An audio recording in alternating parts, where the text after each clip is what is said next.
Hello, friend. Welcome back to the Medium Matters, the coven for the curious.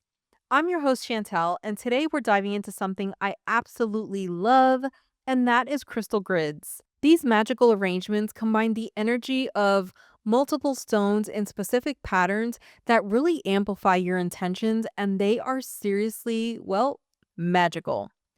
Whether you've been working with crystals for years or you're just kind of curious about adding some sparkle to your spiritual practice, there is something in this episode for everyone. So let's get into the good stuff already, shall we? Now, before we jump into the how to's, let's talk about what crystal grids actually are.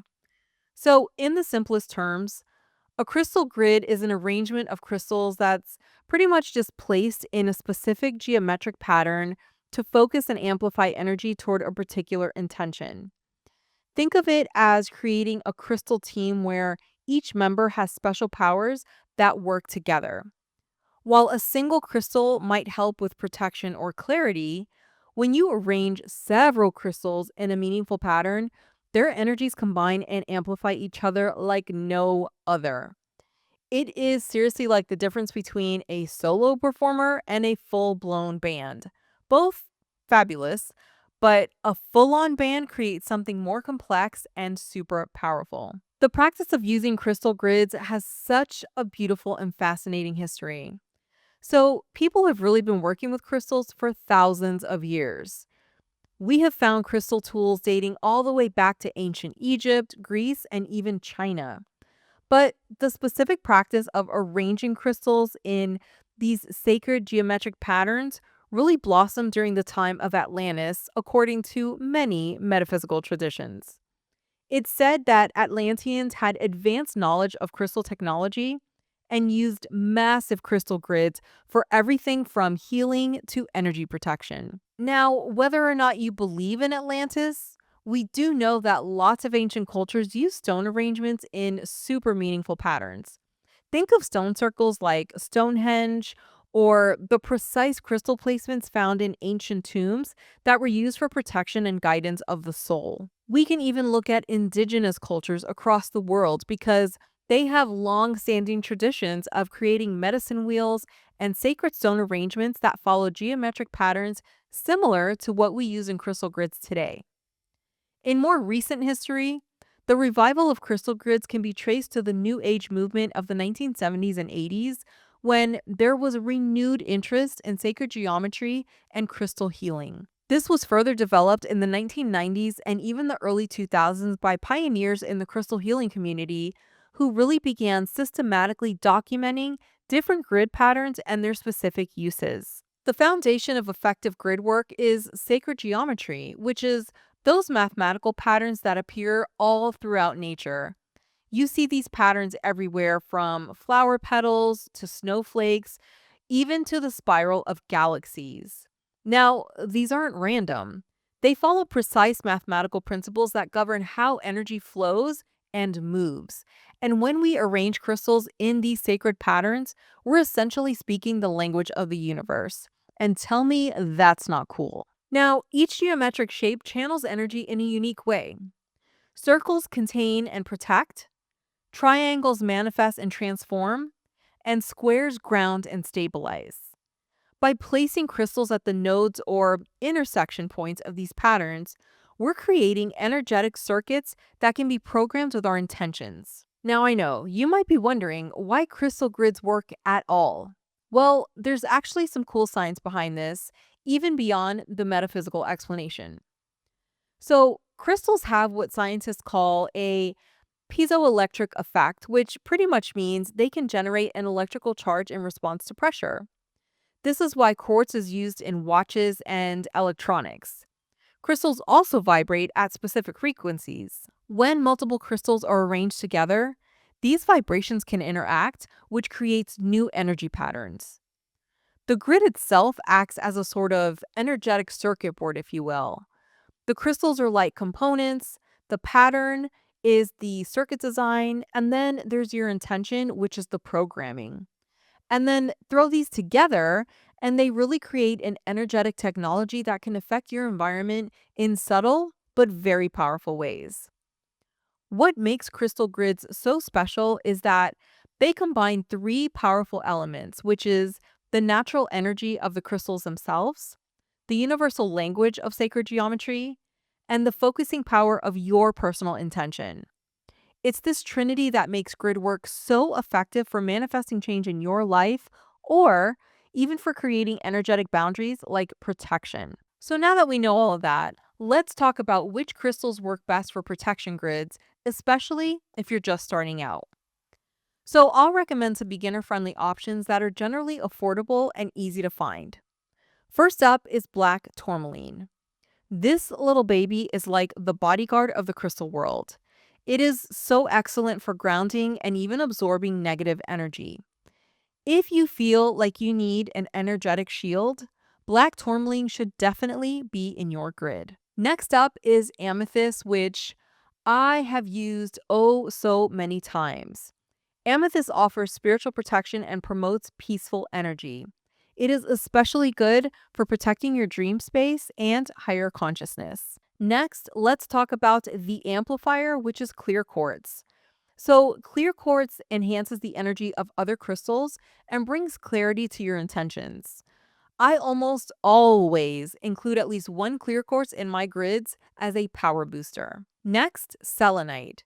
This little baby is an energy cleanser. So, selenite purifies spaces and connects to higher guidance. It's one of the few crystals that never needs cleansing and constantly, and I do mean constantly, radiates pure energy. Finally, rose quartz, which might surprise some of you as a protection stone, but really, rose quartz offers a different kind of protection in that it guards your heart energy and brings healing. One of the things to keep in mind is that protection isn't just about keeping bad stuff out, it's also about strengthening what's within. Now let's talk about some specific combinations based on your needs.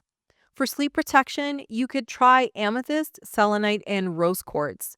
This combination calms the mind, clears the space, and soothes the emotions.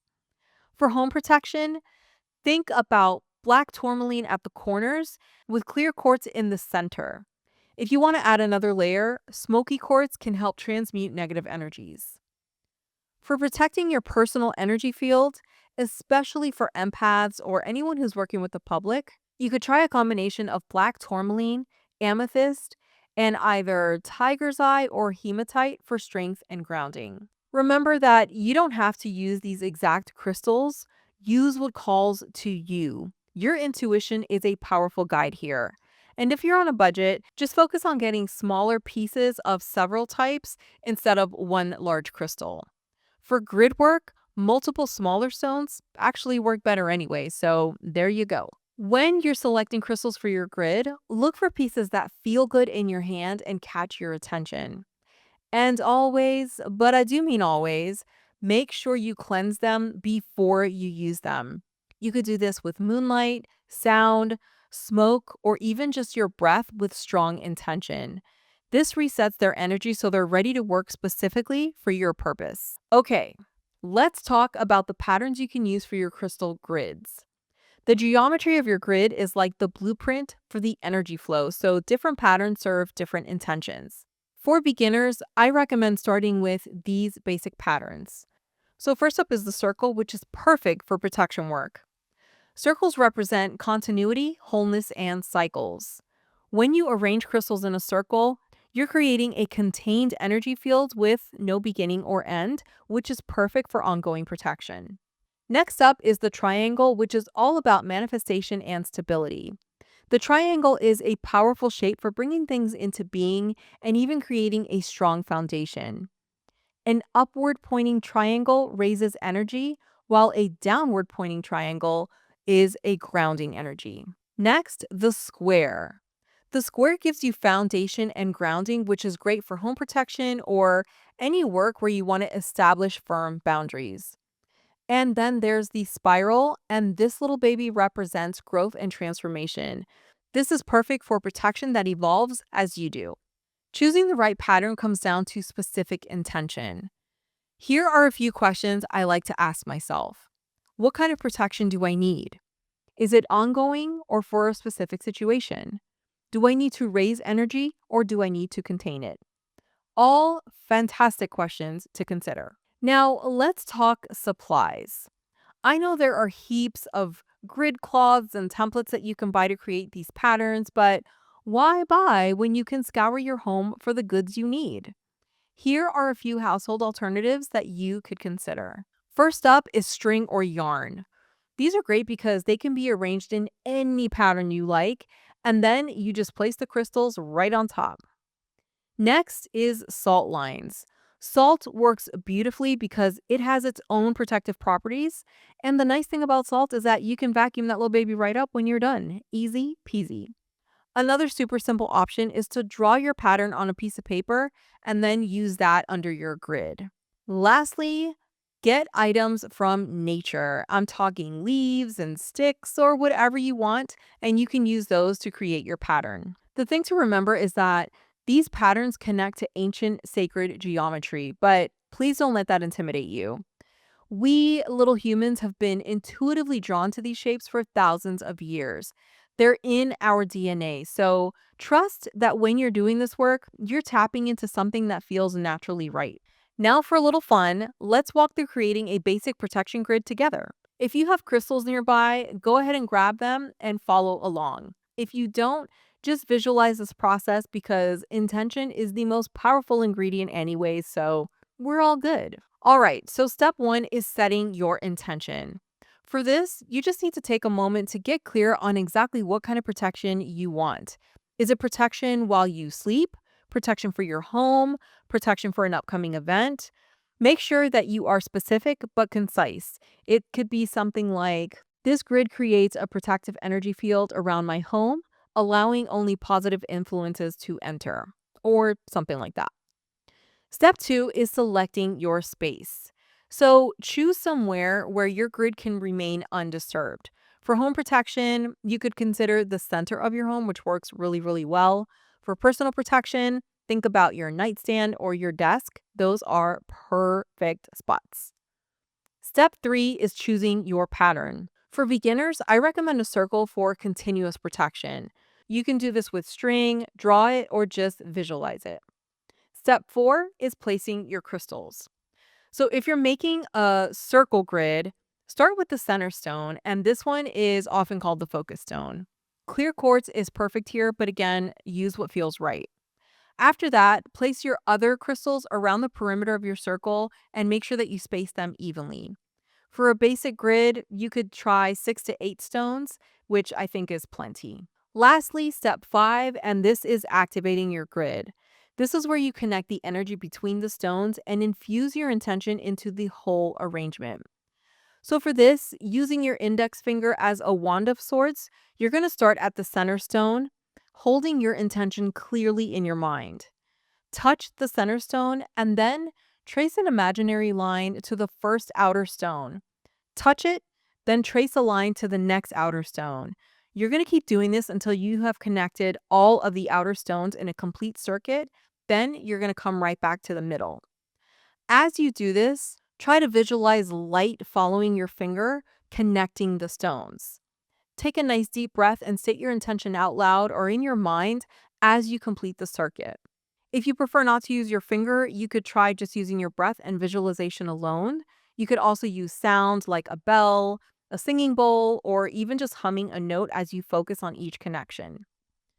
To maintain your grid's energy, I recommend refreshing the activation once a week or during significant moon phases. So, one of the things to watch for is if the energy feels diminished or your situation changes. That is a good time to dismantle the grid, cleanse all the stones, and create a fresh arrangement. Remember to cleanse your space before setting up a grid because this really gives you a clean, energetic slate to work with. A simple sound clearing with a bell, you could clap your hands, you could use smoke from dried herbs, whatever tickles your fancy, just make sure that you do a little cleansing. Now, let's talk about some common questions I get about crystal grids. I hear these all the time. Hopefully, these help you. They answer some questions that you have. But if you have questions outside of what I cover today, make sure you send them in so that I could address them with you. First up, can I move my grid after it's activated? This is a really good question. Ideally, you would want to leave your grid undisturbed until it's time to dismantle it and, do all the things. Because moving it while it's activated can really disrupt the energy pattern that you've created. If you have to move it, I would take a photo first. That way, when you move it to its new location, you can recreate it the same exact way and then reactivate it. Next up, how do I know if my grid is still working? Another great question. This is where your intuition comes in. If you feel like the energy has diminished or the issue you were addressing returns, it might be time to refresh or recreate your grid. Some people also notice some physical signs like the dust will start collecting a lot faster if the grid is inactive. Just trust your intuition here. Next up, do all the crystals need to be touching each other? No, actually, they do not. They do not require physical touch. The activation process is what creates that energetic connection between them, regardless of physical contact. So, yeah, they do not need to touch. Next, can I use tumble stones, raw crystals, or a mix? Friend, use it all. Use whatever form of crystal you are drawn to. Pointed crystals are traditionally used to direct energy outward, which is great for protection. And then there's the tumble stones. These guys have a more gentle radiating energy, but really both are fantastic and effective. Next, what if I don't have enough crystals? Listen, quality over quantity. Even a three-stone grid can be super duper powerful. You can also incorporate other objects that hold meaning for you, like a special coin, a seashell, a written note, whatever it is. The world is yours. Listen, our intentions are super powerful and they act as the programming for these beautiful energy systems. When we combine intention with the natural properties of crystals and sacred geometry, we are seriously working with multiple layers of energetic manipulation, and it is a fabulous. I myself love a crystal grid. I love coming up with new patterns and trying to figure out what goes together, all the things. One of the times that I used a crystal grid was when I was going through this period of not sleeping well. There was like energy in my room, things going on. I was just kind of afraid to sleep. And it was a whole scene because, when you don't sleep, you don't think clearly, your emotions are all over the place. It's not a good vibe. So I did some research. I also spoke with my beautiful mentor and friend Sophie and created a grid with just amethyst. What that pattern was, I do not even kind of remember because this was several years ago. But I do remember that I created this grid under my bed, and then I was also putting, like, an amethyst in the pocket of my pajama top. So I had this grid that I was pretty much sleeping on top of, and then I had the amethyst, like, actually on my person, and I will say it helped tremendously. I started getting good sleep, and things improved quite a bit, and I was so, so grateful. One of the other times that I absolutely love doing a crystal grid is at new moon time. I love creating a new moon crystal grid. One of the things I love about doing it at the new moon is that this is when you want to set your intentions. You want to manifest, you want to grow things. So, what I do is I write out the things that I want to manifest. I am as clear as I can possibly be. I put this on a piece of paper and I keep it with me while I create my crystal grid. So what I love to do is I like to take my pendulum, I will take my bowl, I have my intention in my head or the things that I want to manifest, and then I just go crystal by crystal and figure out which crystals would work best in a crystal grid. Once I have all of my crystals selected by using my pendulum, I then use my pendulum again to identify what kind of pattern I should create. So I don't ask, should I do a circle, a triangle, a square, which, would have been much easier if I had just done that. Instead, I will start with a crystal, like I'll pick up a crystal from the pile. I will use my pendulum to ask it where I should place this crystal. It is a timely process, but I love it. I find it so relaxing and creative, and it just connects me with my guides and my higher self and with the universe in a completely different way, so unexpected. And had I not just done this, like, I don't know where this idea came from. It had to be from a higher source because I am not that clever, but I did it quite a few times. I will dig up pictures and try to post them on, like, Instagram and show you because Marie was always just dumbfounded. She was like, "What the heck? Where did this come from? It is so magnificent," but I could never, and I was like, "Girl, listen, I could never." So, it was so much fun. I actually haven't done that in a really long time, so maybe this next new moon, I will just make a note to myself, put it in my calendar to create a crystal grid. But I really just love to sit on the floor, get all of my crystals, go through this process. I sage everything and I just spend the time. And I know it's going to take me some time, maybe an hour, maybe two. But in the end, I have this incredible grid.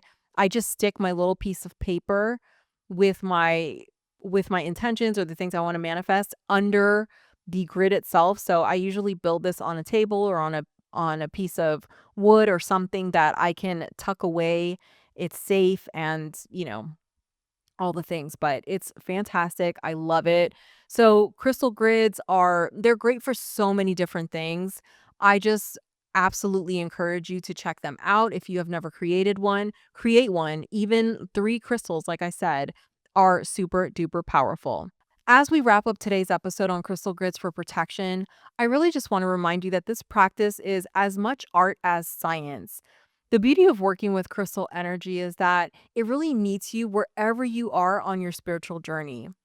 Start simple, experiment freely, and really pay attention to how you feel. Your intuition is your greatest guide in this work. And remember, the most powerful component in any crystal grid is your intention. The clearer and more heartfelt your intention, the more effective your grid will be. If you want more crystal grid goodies, then make sure you check out our companion blog post that dives even deeper into crystal grids, patterns, programming methods, all the things. The link is in the show notes just for you. Friend, thank you so much for spending your beautiful time with me. I always love to share this space with you.